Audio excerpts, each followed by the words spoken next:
안녕하십니까. 우리 사랑하는 신학생들과 교단의 목회자님들, 또 많은 지인 여러분들, 오늘 또 역시 지난번에 이어서 영성에 관한 말씀을 드리는데, 오늘은 성경 말씀에 대한 영성에 대해서 알아봅니다.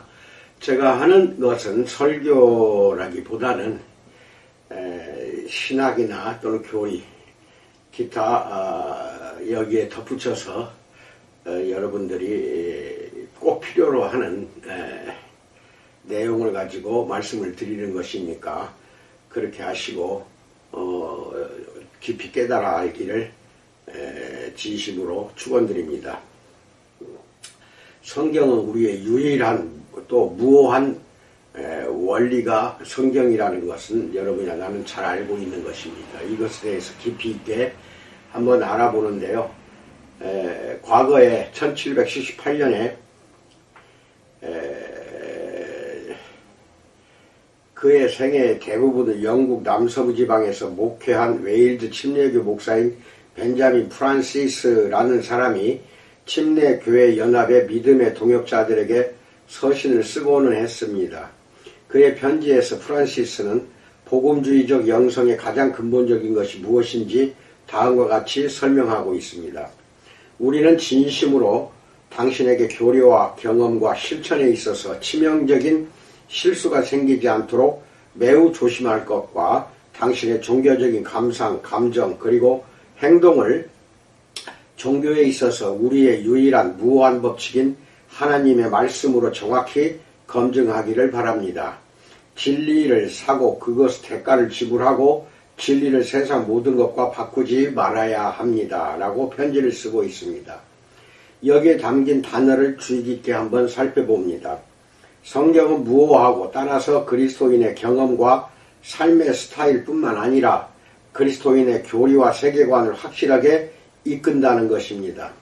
지금은 온타리오로 알려진 어퍼 캐나다 뉴 브룬스윅 출신인 아담 뮤레이라는 젊은 청년은 학교 선생이면서 또한 농부로서 스스로 삶을 개척하며 살기 위해서 썼던 편지에서도 이와 유사한 성경 중심의 강조점을 찾아볼 수가 있습니다.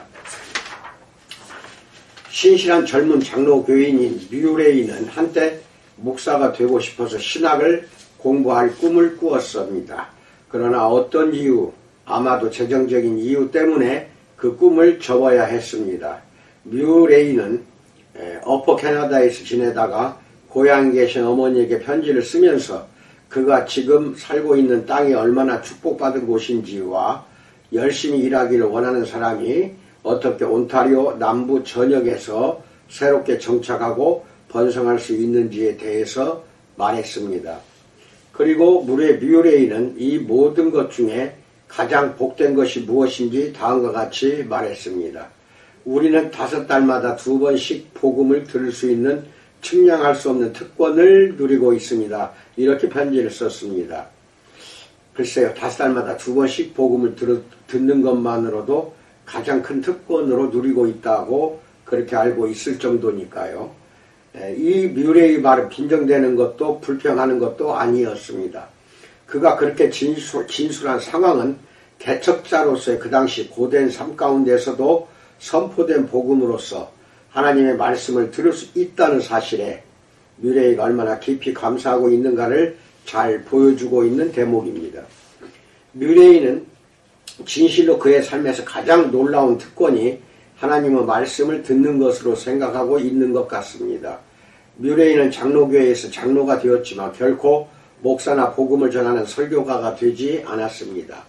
그의 사망기사는 뮤레이가 죽었을 당시 그의 성경에 대한 지식과 개혁신학에 대한 이해가 얼마나 깊고 놀라웠는지를 잘 보여주고 있습니다. 처음에 벤자민 프란시스로부터 인용한 것과 뮤레이가 170년 전에 쓴 이 한 줄은 우리가 성경이라 부르는 책의 특별함과 독특함에 대해서 그리스도인들이 마땅히 생각해야 할 것을 다시 한번 상기시켜주고 있습니다. 첫째로 하나님의 말씀에 대해서 생각해 봅니다. 그리스도인들은 자주 성경을 하나님의 말씀으로 묘사합니다. 이는 또한 성경이 그 안에 묘사하고 있는 바입니다. 성경에 대한 이런 표현을 인정하면 우리는 궁극적으로 하나님이 성경의 기원임을 확인하는 것입니다. 성경을 구성하고 있는 다양한 책들은 우리와 같은 사람이 쓴 것임에 의심의 여지가 없습니다. 다양한 문화적 배경을 가진 사람들이 1500년 이상의 시간에 걸쳐서 성경을 기록했습니다. 약 40명의 저자로서 1500년 걸려서 쓴 것이 오늘날 66권의 신구약 성경입니다. 이런 점에서 사도 요한이 고대에 글을 쓰는 데 있어서 정말 필요한 두 가지 도구인 파피루스의 종이라고 보십시오. 파피루스와 잉크를 언급한 요한일서 12절을 한번 살펴보십시오. 따라서 성경은 다른 인간의 저서에서 볼 수 있는 특징과 표시들이 있기 때문에 그런 점을 참고해서 연구해야 합니다. 성경에 있는 다양한 인간 저자들의 다른 특징들과 강조점을 연구하고 성경을 기록하는 데 있어서 그들의 개인적인 기고가 언제 그리고 왜 이루어졌는지를 살펴야 하고 전반적으로 다른 고대 문헌들을 연구하는 것처럼 성경을 전반적으로 연구해야 합니다. 그러나 잊지 말아야 할 가장 중요한 사실이 있습니다. 그것은 하나님이 성경의 저자라는 사실입니다. 이게 가장 중요합니다. 성경의 이중 저자에 대한 주장에 대해서 전통적으로 사용되는 성경 구절은 베드로후서 1장 20절로 21절 말씀입니다. 전후 맥락에서 베드로는 그의 독자들에게 말하기를 그들에게 알려진 것, 즉 예수 그리스도의 능력과 강림하심은 우화도 아니고 베드로나 다른 사도들에 의해 교묘히 만들어진 신화가 아니라는 점을 분명히 확인시키고 있습니다. 베드로는 우선 그의 독자에게 밝히 드러난 그리스도의 영광을 직접 본 사람들의 증언을 제시하고 있습니다. 여기에서 베드로는 변화산에서 그가 직접 경험한 사건이나 부활하신 예수님을 본 경험 중에 하나를 생각하고 있는 듯 합니다. 그러나 베드로는 그와 독자들이 그런 눈으로 본 성경 경험보다 더 좋은 증거가 있다고 주장합니다. 베드로와 그의 독자들은 예언된 말씀 19절입니다. 즉 구약 성경을 가지고 있다는 것입니다. 이 성경은 그 어떤 인간의 경험보다 더욱 확실한 것입니다. 시편 119편 105절에 주의 말씀은 내 발의 등이요 내 길에 비치니이다와 같은 구절들을 내비치면서 베드로는 그리스도가 다시 오실 때까지 이 세상의 캄캄한 어둠 속에서 빛을 주는 것은 성경임을 분명히 말하고 있습니다. 그런데 그들은 어떻게 성경을 믿을 수 있는가요? 베드로는 다음과 같이 기록하고 있습니다. 베드로후서 1장 21절 말씀입니다. 예언은 언제든지 사람의 뜻으로 된 것이 아니요 오직 성령의 감동하심을 받은 사람들이 하나님께 받아서 말한 것임이라 이렇게 말합니다. 이 본문에서 기억해야 할 적어도 세 가지 중요한 사실이 있습니다. 첫째, 성경은 인간에 의해서 쓰여진 것이 분명합니다.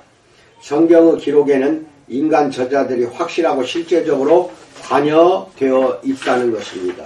둘째, 이런 인간 저자들이 자신의 생각이나 아이디어를 성경에 기록할 때 그들은 자기들의 생각대로 기록한 것입니다. 궁극적으로 성경, 즉 베드로가 전후 문맥에서 말하고 있는 구약 성경이나 베드로 후서가 속한 신약 성경 모두 인간의 계획이나 디자인에 근거한 것이 아닙니다. 오히려 성령의 감동하심에 영향을 받은 인간이 기록한 것입니다. 셋째, 감동하심을 받아 또는 감동된으로 번역된 단어는 인간 저자가 그의 의지에 반해서 쓰도록 압력을 받았다거나 스스로의 통제력을 잃어버렸다는 말이 절대로 아닙니다.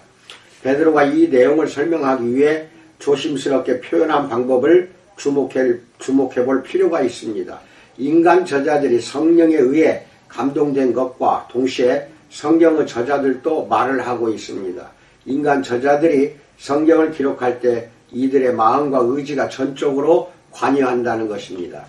예를 들어 사도행전을 기록한 누가는 사도행전을 기록하기 전에 자신이 쓸 내용에 대해서 광범위하게 조사했습니다.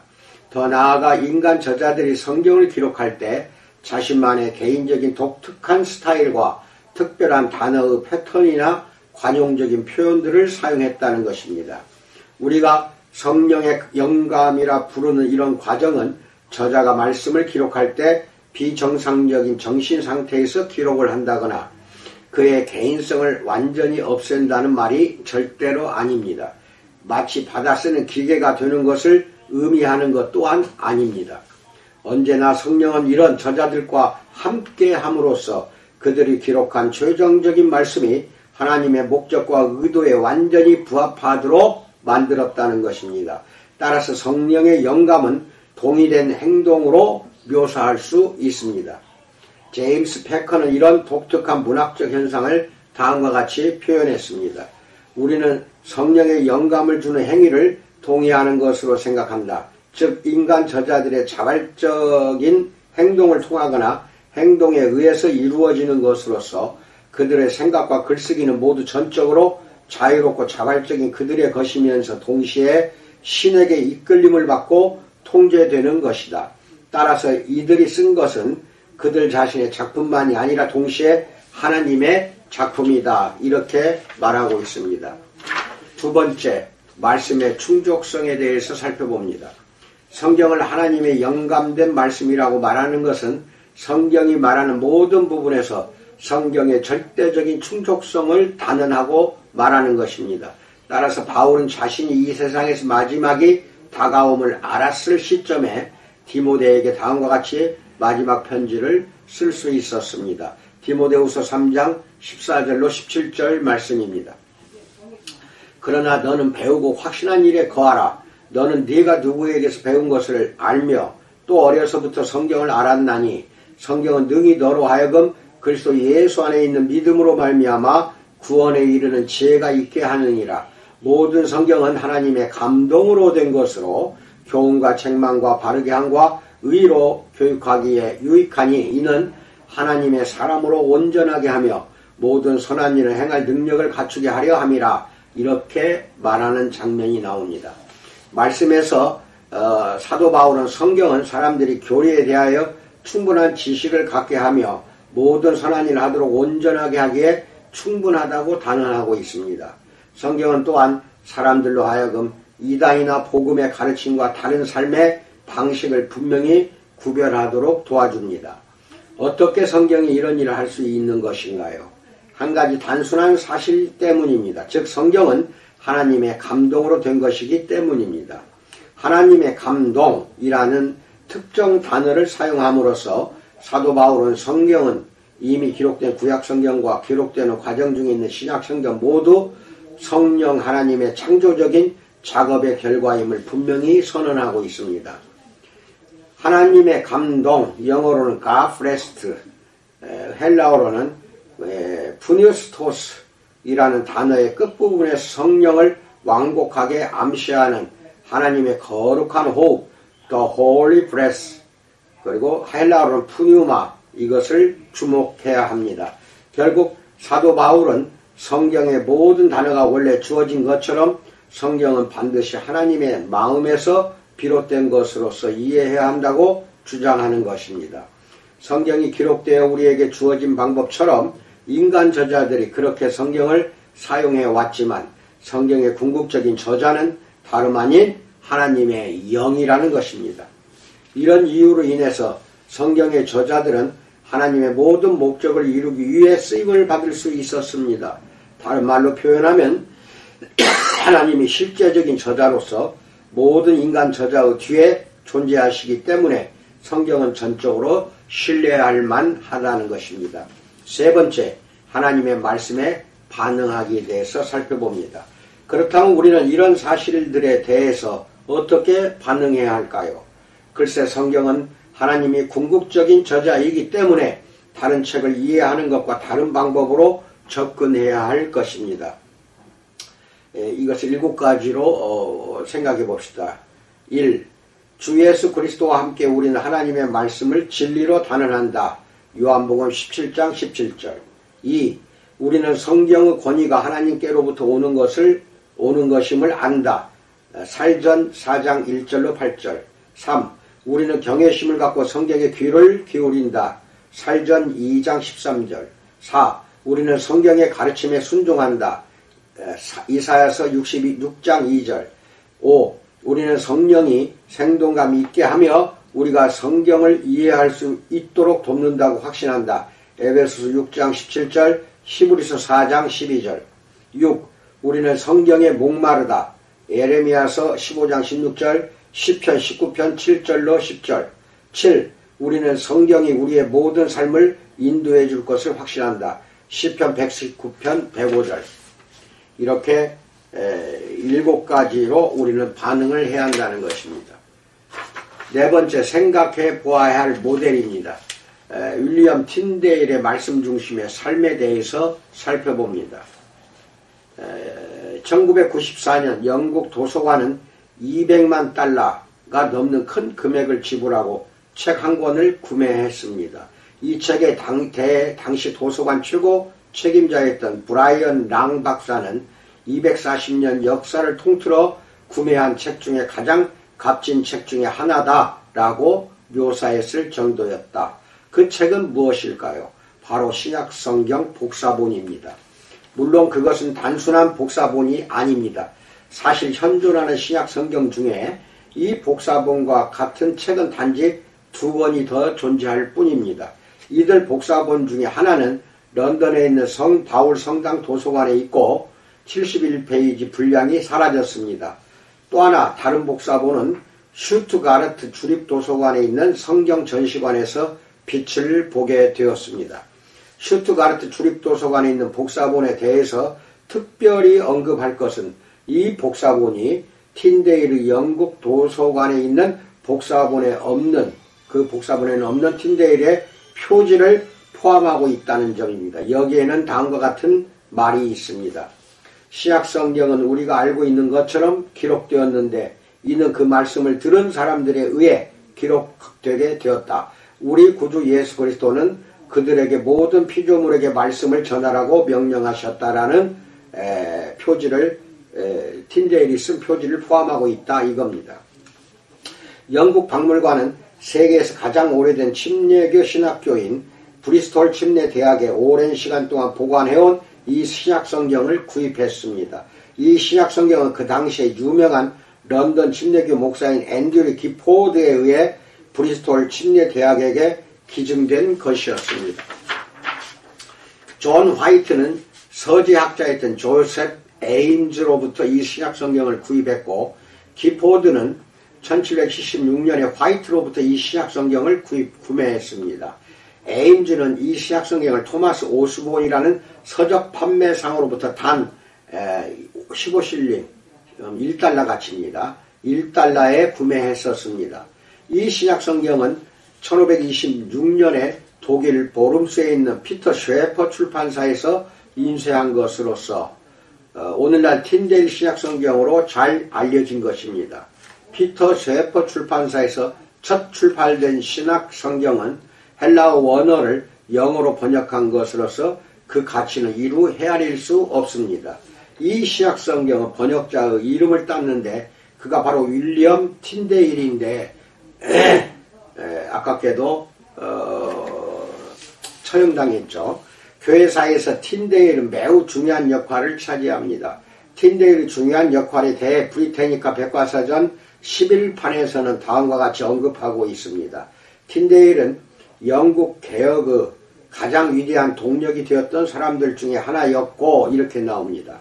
틴데일의 글은 영국에서 청교도 정당의 사상을 형성하는 데 크게 기여했다라고도 나옵니다. 겉으로 드러나는 예식의 정확한 수행에 집중하는 경건을 중요시하던 중세시대 로마 가톨릭과 극명하게 대립해서 다른 종교 개혁가들처럼 틴데일은 기독교의 핵심은 믿음이라고 생각했습니다. 이 믿음은 믿고 있는 것을 이해하는 것을 전제로 합니다. 틴데일에게는 성경에 대한 지식, 즉 영어로 성경을 이해하는 것이 그리스도인의 영성과 그리스도인을 성숙하게 하는 데 있어서 정말 중요한 것이었습니다. 당시에 독일의 마르틴 루터에 의해서 종교개혁이 이루어지게 되고 그 마르틴 루터에 의해서 그때 마침 독일에서 인쇄 출판이 이게 인쇄 활자가 발명이 되고 그걸로 인하여 독일어판 성경이 번역돼서 루터에 의해서 출간이 되었습니다. 그 뒤에 영국의 윌리엄 틴데일은 영어판으로 다시 번역해서 출판한 것이 역시 독일의 인쇄소에서 했던 것인데, 이것이 영어판으로 번역된 거, 헬라어를 영어로 영국어로 건너가게 되고, 영국에 있는 많은 시민들이 몰래 그것을 구입해서 사서 보고 또 다시 그걸 봤다 해서 압박을 받고 영국에서 핍박을 받게 됩니다. 결국은 번역자인 틴데일까지도 화형을 당하는데, 이것이 없었다면 오늘날 영국에 참으로 성경이 그렇게 많이 알려지게 될 수가 없었다는 것이죠. 종교개혁가 중에 틴데일의 역할이 영어 성경의 첫 출간으로서 가장 큰 역할을 했던 것입니다. 영국 국민이 하나님의 말씀을 읽을 수 있도록 영어로 번역하기로 한 틴데일의 결정은 매우 확고했습니다. 그래서 1520년대 중반부터 그는 순교한 1536년까지 그의 삶은 이 한 가지 목표만을 향했던 것입니다. 이런 그의 일편단심의 비전이 남긴 것은 하나님의 말씀에 대한 특별한 관점이었습니다. 틴데일이 1530년에 쓴 창세기 번역의 머리말에서 그는 다음과 같이 적었습니다. 성경은 빛이며 우리에게 진실된 길과 무엇을 하고 무엇을 소망해야 하는지 보여줍니다. 그리고 성경은 모든 실수로부터 우리를 지키며 우리가 절망하지 않도록 역경에서 유한이 되며 우리가 죄를 짓지 않도록 번영 가운데서 우리에게 두려움을 준다라는 서두말이 나옵니다. 당시 교회의 권세가들로부터 심한 반대가 있었고 1536년에 순교를 당했음에도 불구하고 하나님의 말씀은 영국 개혁에 있어서 절대적인 중심이 되었던 것입니다.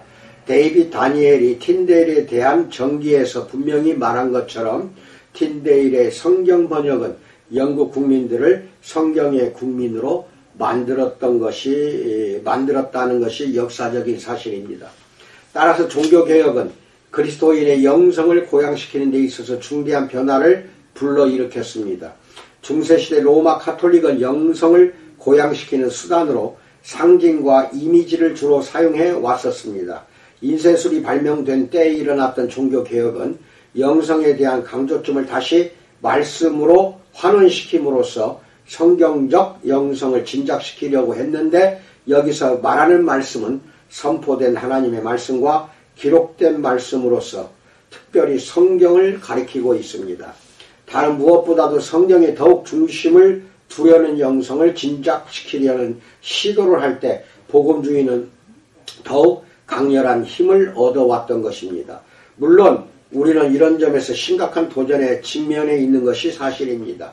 우리가 말씀이 더 이상 우리 삶에 적합하지 않다고 주장하는 시대에 현재 이렇게 살고 있기 때문입니다. 이런 주장을 하는 사람들은 오늘날의 영성을 위해 이미지와 드라마가 필요하다고 주장합니다. 그러나 이런 도전은 오늘날만의 문제는 아니었습니다.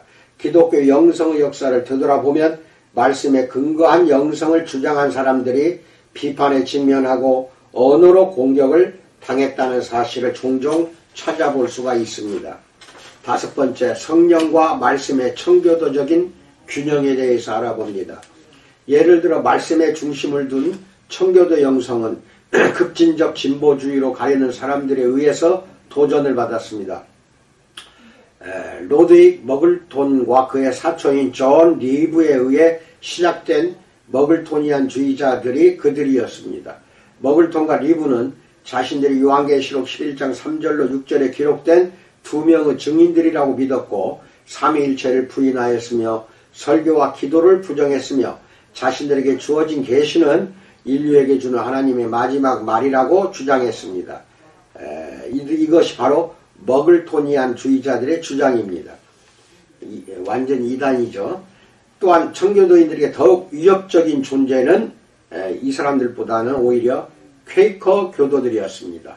퀘이커 교도들은 여러 가지 면에서 근대의 은사주의 운동과 대등한 자들입니다. 청교도주의에 반해서 새로운 대안으로 기대를 모았던 퀘이커 운동은 1640년대 후반에 시작되었습니다. 구두 수성공이자 시간제 목자였던 조지 폭스는 정통 청교도 신학의 많은 부분을 거부하는 자신만의 기독교 믿음에 대한 관점을 갖고자 애를 썼습니다. 폭스와 초기 퀘이커 교도들은 모든 인류를 위한 구원의 가능성을 전했고 사람들로 하여금 구원을 찾기 위해 그들 가운데 있는 빛으로 나올 것을 종용했던 것입니다. 성경에서 구원을 찾아야 되는데 이 퀘이커 교도들은 내면의 빛을 강조를 했었던 것입니다. 침례 교도였던 사무엘 피셔는 이에 대해 다음과 같이 기록했습니다. 우리는 모든 사람이 자신의 양심 안에 있는 빛을 보도록 부름을 받았다. 그 빛으로 이끄는 것을 통해서 그들은 하나님에게 나아갈 수 있고 그들 자신의 구원을 이룰 수 있다. 이렇게 썼던 것입니다.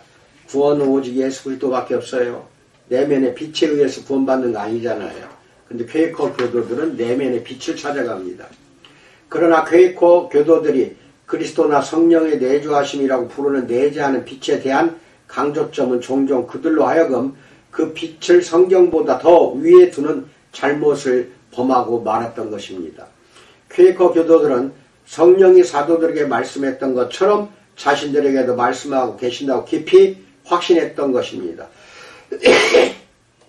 실제로 이런 확신은 내주하는 성령을 경험하는 것을 성경 위에 두려는 경향으로 나타나게 됐습니다. 따라서 헌팅돈셔와 케임브리지셔에서 일부 침례교도들이 퀘이커 교도가 되면서 삶의 기준으로 삼고 싶었던 것은 성경이 아니라 그들의 양심 안에 있던 빛이었다고 말했는데 이는 이들이 퀘이커 운동이 내포하고 있는 것을 단순하게 그리고 쉽고 분명하게 표현한 것이라고 볼 수 있습니다. 초기 퀘이커 작가였던 이삭 페닝턴은 성경보다 내주하는 성령을 사상과 삶의 행동을 위한 시금석과 최종적인 권위로 만들려는 경향을 보였습니다. 조지 폭스가 1657년에 행한 연설을 듣고 그 이듬해 해 퀘이커주의로 개종한 페닝턴은 퀘이커 운동의 핵심적인 인물이 되었습니다. 제이 프로스트에 의하면 페닝턴은 퀘이커 교도로 전향한 2세대들 중에 가장 지적이고 세련된 최고의 모델이었습니다. 1670년에 페닝턴은 나다나엘 스토너라는 이름으로 동료 퀘이커 교도에게 쓴 편지를 썼습니다.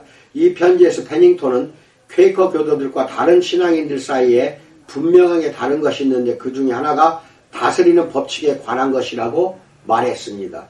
다른 신앙인들은 성경이 사람들의 삶과 사고에 지시하는 법칙이라고 말하는 반면에 페닝턴은 인간의 삶에 내주하는 성령이 말씀보다 또는 성경에 있는 그런 것들에 관해서 외적인 관계에 있어서 더 가깝고 더욱 능력이 있다고 믿었던 것입니다.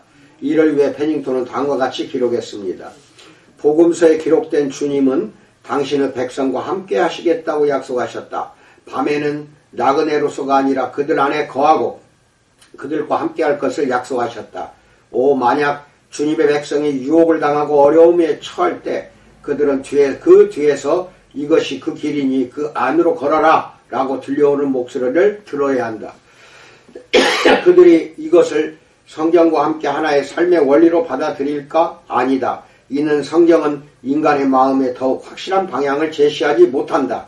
말씀을 주시는 성령이 말씀보다 더 크다. 따라서 말씀이 우리에게 매우 달콤하고 귀하게 느껴질 수는 있지만 성령을 증거하는 말씀보다 우리는 성령을 더 귀하게 여기고 우리의 마음과 생각에서 더 높은 자리로 모셔야 한다. 즉 말씀 위에다가 이렇게 둔 것입니다.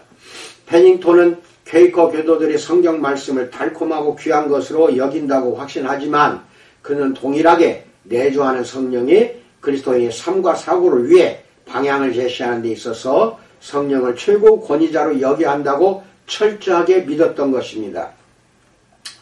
이 퀘이커 운동이 우리나라에도 오래전에 들어왔죠. 유명한 우리나라의 사상가 중에 한 명은 이 퀘이커 교도였습니다.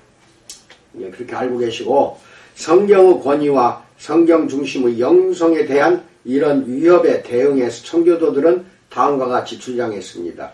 성경 저자들 가운데 임하는 성령의 역사의 특징은 독특하며 분명히 과거에 일어났던 일이었습니다.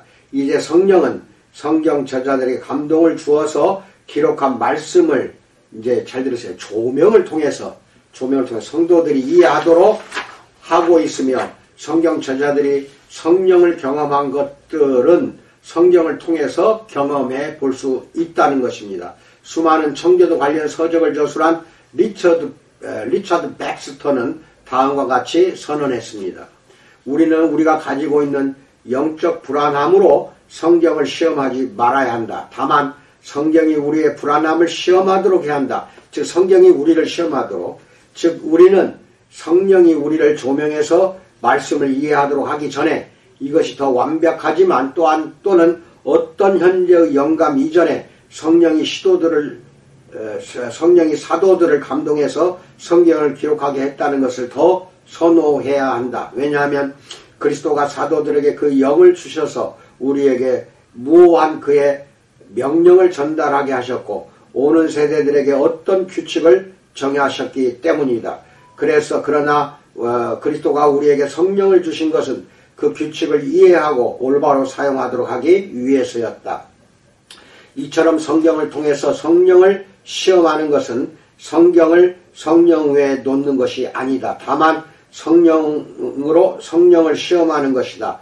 그것이 성경 저자들 가운데 임했던 성령의 역사이고 사도들 가운데 임했던 성령의 역사와 우리를 위해 기록된 계시에 의해서 지금도 성도들에게 주어진 계시다. 이렇게 백스터는 말하고 있습니다. 청교도들의 관점에서 보면 퀘이커 교도들은 성령과 말씀 사이에서 비성경적인 분열을 만들었습니다. 다른 청교도이자 런던 침례교도인 벤자민 키크는 다음과 같이 퀘이커 교도들의 잘못을 지적하고 있습니다. 많은 사람들은 망상의 경계선에 있을 때 자신이 성령과 빛과 파워를 가지고 있다고 확신한다. 성령은 언제나 기록된 말씀에 따라서 우리를 이끌고 방향을 제시한다. 그리스도께서 말씀하시기를 그가 내가 너희에게 말한 모든 것을 생각나게 하시리라. 요한복음 14장 26절. 이렇게 키크는 말하고 있습니다. 말씀의 영성에 대한 안전장치를 고대하던 청교도들이 극도로 지나친 방향으로 가고 그로 인해 그리스도인의 삶에서 성령의 역사에 대한 중요성을 망각하지 않도록 하기 위해서 웨스트민스터 신앙고백서의 근간을 이루었던 두 번째 런던 고백서를 우리는 고려할 필요가 있을 것 같다. 우리의 완전한 설득과 성경의 무오한 진리에 대한 확신은 하나님의 교회의 증거로부터 오는 것도 아니고 성경의 거룩함의 문제와 성경 교리의 효험과 성경의 장엄함에서 오는 것도 아니다. 다만 우리 마음의 말씀으로 그리고 말씀과 함께 증거하는 성령을 내주하는 역사가 하나님의 말씀이 진실로 그 말씀이 주장하고 있는 것이 사실임을 믿는 자들에게 확신하도록 만든다. 이런 점에서 청교도의 영성은 말씀과 성령의 균형 잡힌 영성으로서 오늘 우리에게 탁월한 모델이 될 수가 있다. 신학생들은 17세기 전후로 해서 영국에서 이루어진 청교도 신학자나 목사들이 쓴 책들이 서점에 많이 있습니다. 그 당시 영국 청교도 목사들이 쓴 책들, 경건서적들을 구입해서 읽어보시기 바랍니다. 오늘날 21세기 종교다원주의로 가고 있고 엄청나게 포스트 모더니즘이 이렇게 근간을 이루고 있는 세태에서는 17세기 청교도 운동으로 다시 돌아가야 된다고 나는 믿고 있습니다. 또한 청교도 운동이라는 것은 말씀 중심의 운동이었습니다. 우리는 오직 성경 말씀 외에는 우리에게 아무것도 없다는 거. 그래서 말씀 안에서 우리는 살해하고 말씀만 우리는 해석을 해야 됩니다. 이걸 잘 알고 신학생과 우리 목회자님들 지교회와 가정에 참으로 주님의 평강의 복이 넘치기를 예수 그리스도의 이름으로 축원드립니다.